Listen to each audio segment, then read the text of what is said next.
Hello everyone, I'm Andy Oakley on New Zealand Issues.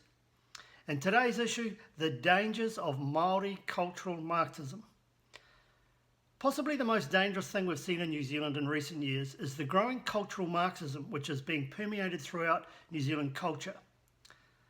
Now, for those unaware of what cultural Marxism is, it's the fundamental assumption that the individualistic capitalist Western civilization is corrupt, and that its sole purpose is to benefit those who happen to have power.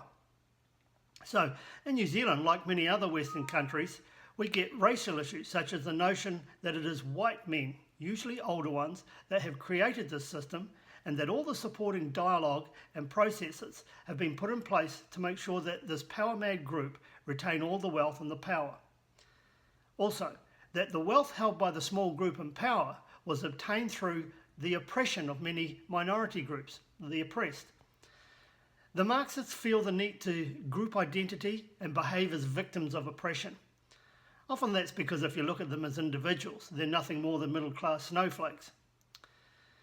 So creating group identity such as race, gender, sexual preference or social status, and then suggesting that the members of each of those groups all think similarly is a sure sign of Marxism. And it's plainly wrong, as people are individuals, each with their own thoughts. Now, it's also interesting that people of the left seem absolutely incapable of seeing the world except through group identity terms. So if someone disagrees with them, they will immediately characterise them as by their group identity, whatever that may be, perhaps their gender or race or even their age, and then they'll have a go at that group. This is why old white men are often a popular target by the left, and also why our left-leaning media are completely at ease with printing stories that are ageist, racist and sexist towards this group. It's despicable. An example of why Marxism is more dangerous than car crashes, child abuse and cancer from smoking all rolled into one can be found in Russia under the Marxist leader Joseph Stalin in 1927. Stalin declared the way forward for the people was collectivism, which is similar to tribalism. He removed and killed many of about 3 million very productive and so quite wealthy farmers known as kulaks from their land. He replaced them with local collectives who had little knowledge or inclination to farm. And the result was a famine that killed up to 10 million people, and some say up to 60 million lost their lives because of Stalin's Marxist socialism. Similar atrocities occurred under Mao's Marxist theory in China and Pol Pot's Marxist ideals in Cambodia. In New Zealand, this Marxist doctrine is manifested in the narrative that the wealth of New Zealand was only generated because a Pākehā colonial government, the Western culture or the oppressors, stole the land, resources and culture of Maori, the oppressed. This doctrine has become entrenched in the education system, particularly in universities and also our primary schools. Politicians are all over it. They love this identity politics. And the reason they do is simple. There's never been more than about 7% difference between those who vote for the left, Labour, or vote for the right, National in New Zealand. So by encouraging Statistics New Zealand to manufacture Maori people from what are mixed ancestry people through asking mischievous questions in the census, suddenly, by pandering to this fake group, they can influence up to 15% of the population. Now, a 15% swing in voters will win or lose an election, whether it's a local body or a national one. And so this is the reason that increasingly in New Zealand we are constantly bombarded with all things Maori. It is a manifestation of cultural Marxism, and it's out of control. Successive governments are in the process of handing our rivers, lakes, farms, foreshore and seabed to groups who state that they are Maori, along with huge wads of cash, I might add.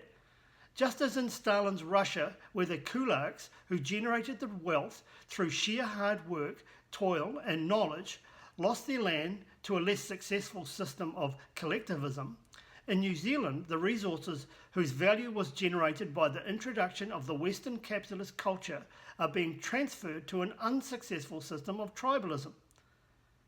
While there are a couple of racially separate tribes that have done well under the system, we are constantly hearing that the funds being transferred are being misappropriated, and practically none of it makes it down to those at the bottom.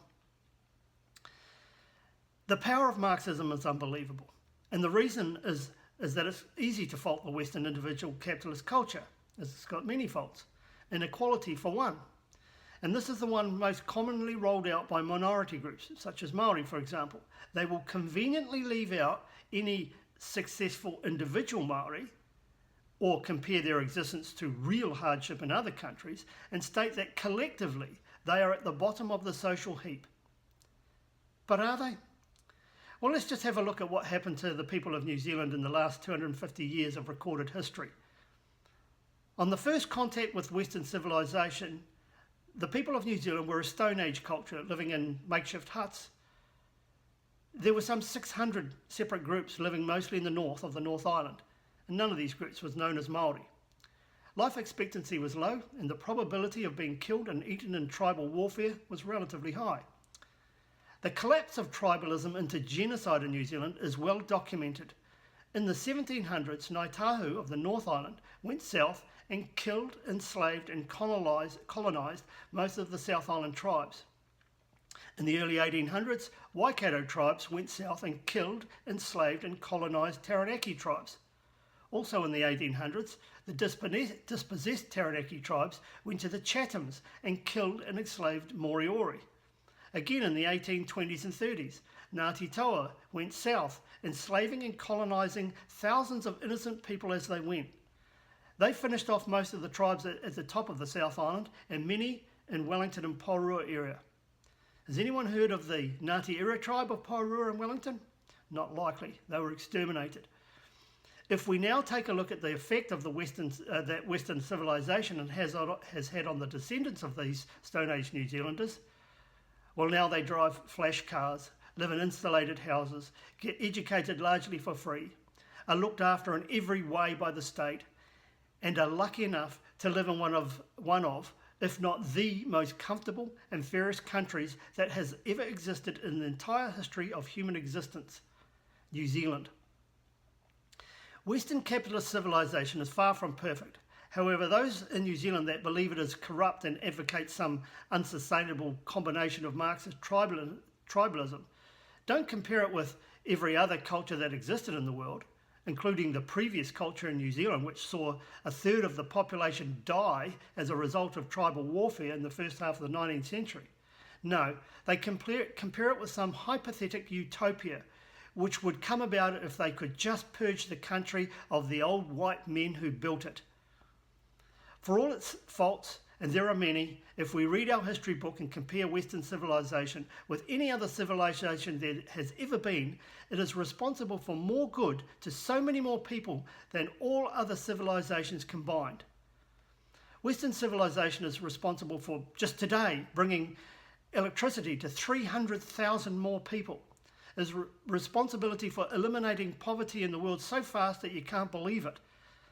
In the year 2000, the UN set up a goal that would see poverty in the world halved by 2015.